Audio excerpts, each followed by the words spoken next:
Carta enviada em dia 4 de novembro de 2005. Local: Rio de Janeiro, RJ Brasil. Escolaridade superior em andamento. Profissão: estudante. Caro professor Orlando e outros. Primeiramente, quero explicar que, apesar de não conhecê-lo, chamo-lhe caro professor, pois vejo que o senhor é uma pessoa rara e eu tenho aprendido muito com o seu trabalho e com o trabalho da equipe deste site.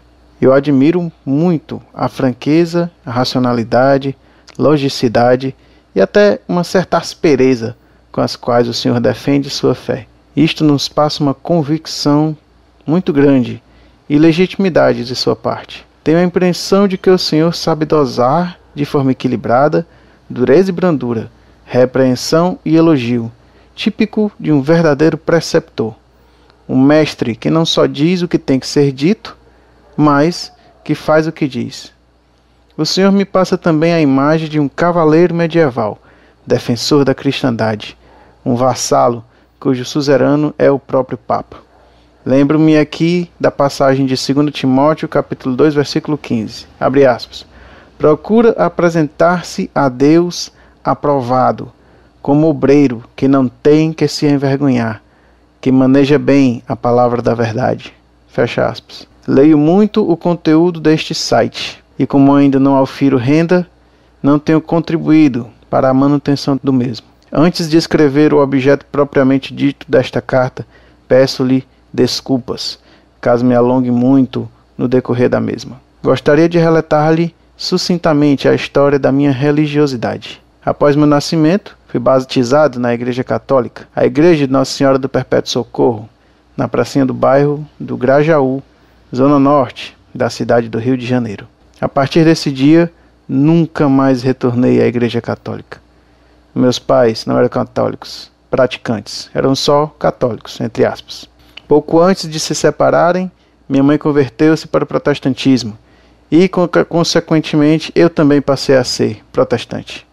Eu tinha só 4 anos de idade. Hoje são ao todo 19 anos de protestantismo e confesso que há, realmente, nele, sinceridade de coração em servir a Deus, mas, talvez, de forma errada. Não digo de conteúdo, pois, para mim, a moral que vale para os católicos deve valer para protestantes, pois advém de normas de conduta pessoal e social tiradas suficientemente do Novo Testamento, o qual contém o mesmo cânon, tanto na Bíblia Católica quanto na Bíblia traduzida por João Ferreira de Almeida.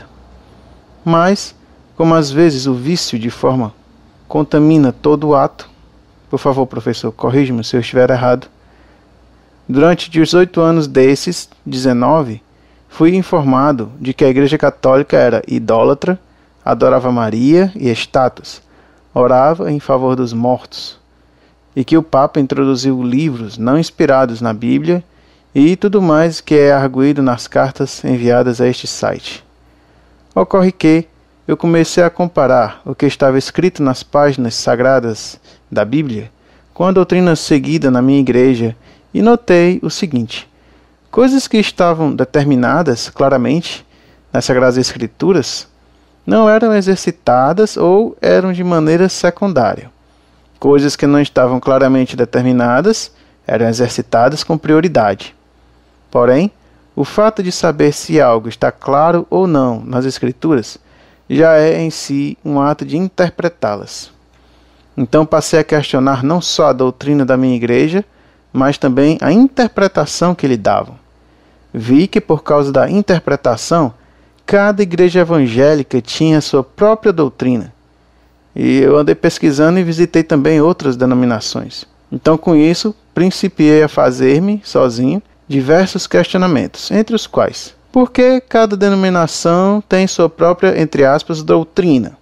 A Bíblia admite várias leituras? Ou a doutrina de Cristo é uma só? Por que razão, quando pertenço a uma determinada denominação e digo que vou apenas visitar outra, também evangélica, sinto uma certa resistência? Por que quando se ouve falar que um irmão saiu de nossa congregação e foi para outra, comenta-se, abre aspas, o que importa não é a denominação, e sim continuar no caminho de Deus, fecha aspas. Mas o que se sente na verdade é um sectarismo latente em cada denominação. Logo, vê-se a hipocrisia do comentário que se faz. As distinções entre as denominações protestantes variam de pequenas diferenças até grandes pressupostos de fé e verdade divina. Foi, então, navegando pela rede, através de sites sobre religião, que encontrei alguns sites católicos.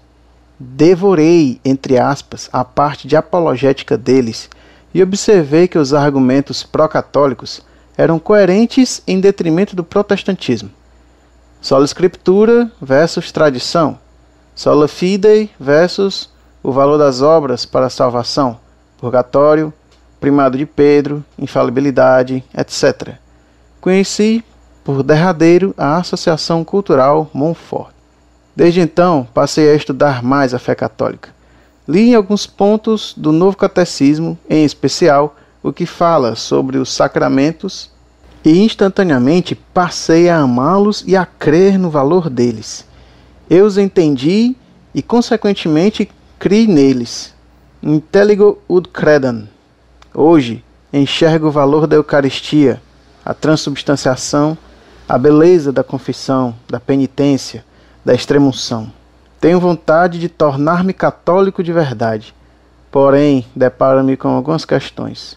Por observar pessoas católicas em geral, percebo que o Senhor é bem diferente dos católicos que eu conheço ou com quem conversei.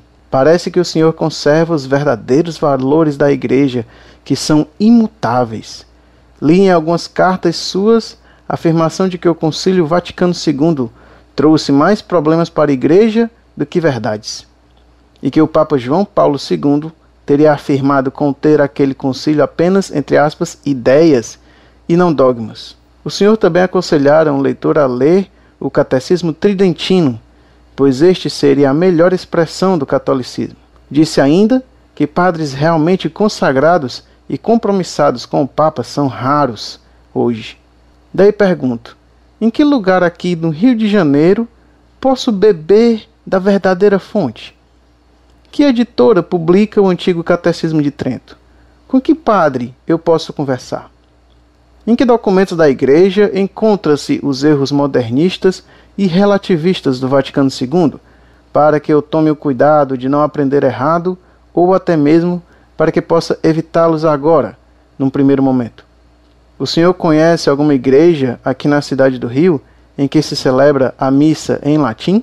Eu anotei os documentos pontifícios que o senhor indicou ao leitor na carta, abre aspas, orientação para estudo, fecha aspas. Em relação ao modernismo e relativismo religioso atual, como era o Papa João Paulo II e como é o cardeal Ratzinger?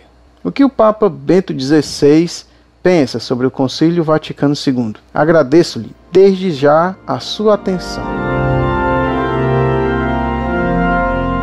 Muito prezado, salve Maria. Agradeço suas palavras sobre o meu apostolado e sobre o modo de fazê-lo. Deus lhe pague. Claro que o fato de você me considerar seu professor só me honra, e que o tomo eu também como meu aluno virtual, desejando o quanto antes vir a conhecê-lo pessoalmente.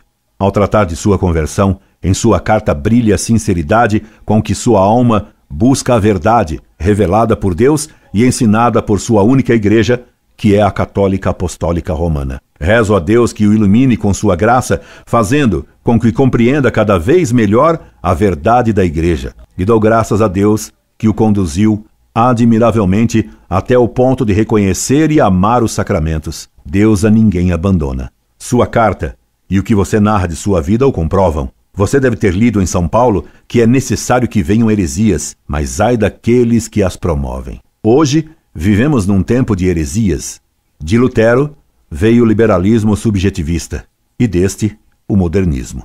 Para bem conhecer o modernismo, recomendo-lhe que leia com muita atenção a encíclica Pascendi, de São Pio X.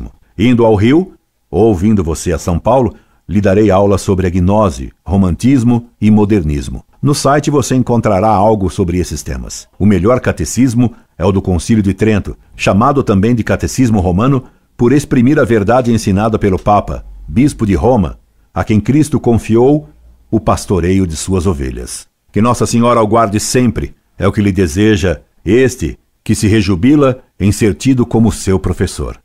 Incorde Jesus Semper, Orlando Fedeli.